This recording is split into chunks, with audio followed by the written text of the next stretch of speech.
मंगल मूर्ती मोरया. तुम्हाला आजूबाजूला वाहनांचा आवाज येत असेल, माणसांची वर्दळ पण वाढली.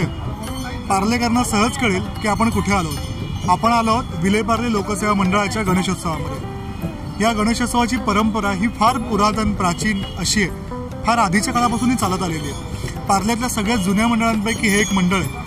तर त्या मंडळाचे सर्व आपल्यासोबत बाबा कुलकर्णी आहेत. तर आपल्या मंडळाची परंपरा, उत्साह सांगा. 1971 साली आमच्या हनुमान रोडच्या काही युवकांनी हा उत्सव सुरू केला. त्यावेळेला पार्ल्यात फार थोडी मंडळ होती. सुभाष रोडचा गणपती, कुंकवाडीचा गणपती हे 2-4 मंडळ सोडली तर पार्ल्यात गणेशोत्सव मंडळ नव्हती. पण आमच्या हनुमान रोडच्या काही तत्कालीन युवकांनी हा उत्सव सुरू केला. आणि पार्ल्याची एक वेगळी संस्कृती आहे. जसं महाराष्ट्रामध्ये पुणे आहे तसं मुंबईमध्ये पार्लं आहे. पार्ल्याचं एक वेगळंपण आहे आणि ते वेगळेपण जतन करण्यासाठी आम्ही आमच्या मंडळाची निर्मिती केली आहे. आमच्या मंडळाचं नाव आहे हनुमान रोड गणेशोत्सव मंडळाचे विलेपार्ले लोकसेवा मंडळ. म्हणजे गणेश उत्सव हा आमचा मूळ उत्सव आहे.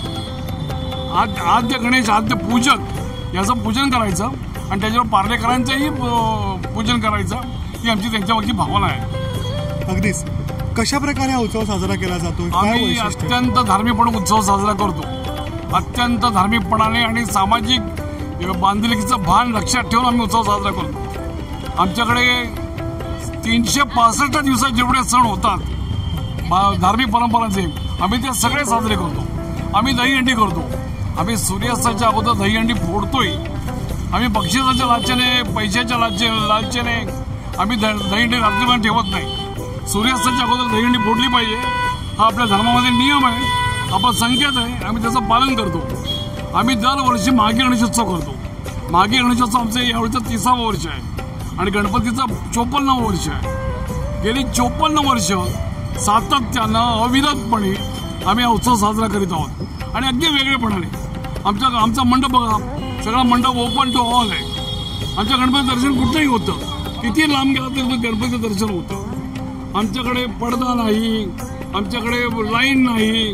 गणपतीचं दर्शन सहज सुलभतेने गणपती दर्शन आम्ही लोकांना होईल याची व्यवस्था करतो. आपली बाप्पाची मूर्ती अतिशय वैशिष्ट्य. एकदम बरोबर आहे. आमची मूर्ती आमचे हरमळकर नावाचे शिल्पकार आहेत. हरमळकर मोठा शिल्पकार आहे. गेली 40 वर्ष हरमळकर आमची मूर्ती बनवत आहेत. कधीच बदलली नाही. कधी बदलली नाही. हरमळकर आमचे बदलले नाहीत. आधी मूर्तीची उंची ही 11 फुटापर्यंत गेली. पण कोरोनाच्या काळामध्ये जेव्हा शासनाने आम्हाला साथ घातली की मूर्तीची उंची कमी करा, आम्ही त्याला प्रतिसाद दिला आणि मूर्तीची उंची कमी केली. दुसरा आमचा फायदा असा झाला की मूर्ती विसर्जनासाठी आम्हाला खूप खर्च पण यायचा आणि मॅनपॉवर पण लागायची. आणि मूर्ती उचलताना जे आम्ही कार्यकर्त्यांना जे कष्ट पडायचे ते बघून गणपती असा डुलायचा, एका बाजूला कलंडायचा, दुसऱ्या बाजूला जायचा, त्या छातीत धडधड व्हायची. आणि गणपतीच्या मूर्तीला काय झालं तर हिंदू माणूस कधी स्वस्त झोपू शकत नाही. वर्षभर त्याला खात राहतं की माझ्या आता गणपतीला झालं काहीतरी, माझ्या आता गणपतीला झालं काहीतरी.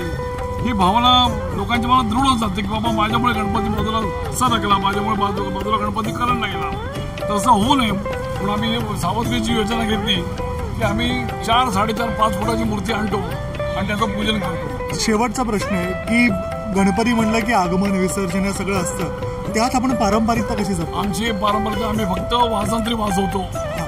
डीजे वगैरे डीजे कधीच आम्ही वाजवणार नाही, कधीच नाही. No DJ. आमच्याकडे डीजेला स्थान नाही.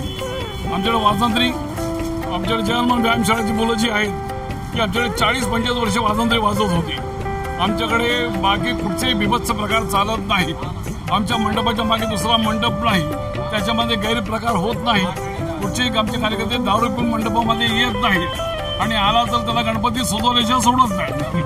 तर आपण ते आपल्या धर्माची जी इब्रत आहे, आपल्या धर्माचा मान सन्मान आहे तो आपणच ठेवला पाहिजे.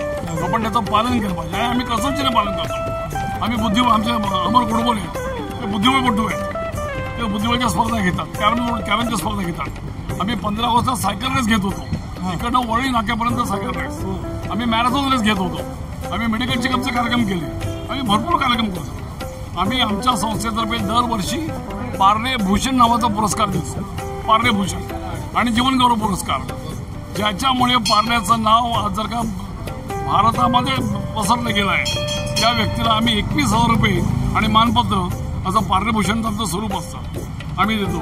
याला घैसास नावाचे आपले इन्फोटेकचे जे मालक आहेत त्यांना आम्ही दिला. त्याच्यामध्ये डॉक्टर रमेश प्रभू आहे. त्याच्यामध्ये अनेक लोक आहेत ज्यांनी सामाजिक कार्य केलं. आपले रेले आहेत, दामले आहेत, आमच्या मंगलाताई भागवत आहेत, आमच्या विजय सोचे अण्णा साठे आहेत. पारण्यामध्ये जे नामवंत लोक जे आहेत त्यांचा आम्ही सत्कार केला आहे. त्यांच्या कर्तृत्वाला, त्यांच्या कामाला, त्यांच्या कार्याला आम्ही साजेशी आम्ही त्यांनी सलामी दिलेली आहे. पार्लभूषण या संकल्पनेतून दरवर्षी हा कार्यक्रम 1 मेला सादर होतो आणि पार्लेकर याच्यामध्ये अप्रतिमपणे आम्हाला सहभाग घेतात. अगदीच. तर मंडळी, हे होतं विलेपार्ल्याचं लोकसेवा मंडळ की जे गेली 54 वर्ष हा सार्वजनिक गणेशोत्सव हा खऱ्या अर्थी.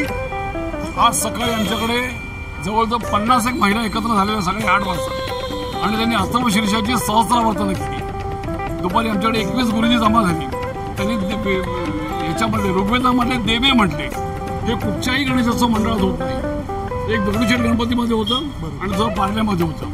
51 महिला एकाच वेळेला एकत्र बसून सहस्रावर्तन करतात. हा अगदी दुर्लभ योग आहे.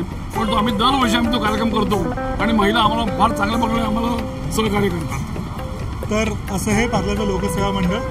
आधुनिकतेला परंपरेची जोड आहे. म्हणजे नुसती आधुनिकतेचा गजबजाट नाही आहे, तर त्याला परंपरेचा साज देखील या विलेपार्ले लोकसेवा मंडळाने दिलेला आहे. गणपती अथर्व शीर्षामध्ये गणपतीची स्तुती करताना वेदांनी म्हटलंय त्वं ज्ञानमयसी विज्ञानमयसी. आणि ज्ञान आणि विज्ञान या दोन्ही याच्यावरती गणपतीचं अधिष्ठान आहे. त्यामुळे आम्ही परंपरावादी पण आहोत आणि आम्ही सुधारणावादी पण आहोत. आम्ही प्लॅस्टिकचा पण आम्ही निषेध करतो. प्लॅस्टिकच्या याचा प्रचार करतो की प्लॅस्टिक वापरू नका, समाजाला विघातक आहे. झाडांची कत्तल करू नका, झाडे लावा, झाडे जगवा. आणि त्याचप्रमाणे आदिवासी मुलांच्या शिक्षणाची सुद्धा आम्ही निधी देतो. तर या सगळ्या मंडळाचा हा क्रम त्यांनी सांगितलाच आहे. पुलंनी एक छान वाक्य सांगितलंय की अनिष्ट गोष्टीवरती एकच उत्तर असतं, म्हणजे इष्ट गोष्ट अधिक ताकदीने करून दाखवायची. एकदम बरोबर. आणि ते हे सगळेजण करतायत. तुमच्या प्रयत्नांना अशीच बाप्पा साथ देत राहावी, बाप्पा चरणी प्रार्थना. आणि तुम्ही हा वेळ द्या त्याला तुमचे खूप खूप धन्यवाद. धन्यवाद. गणपती बाप्पा मोरया.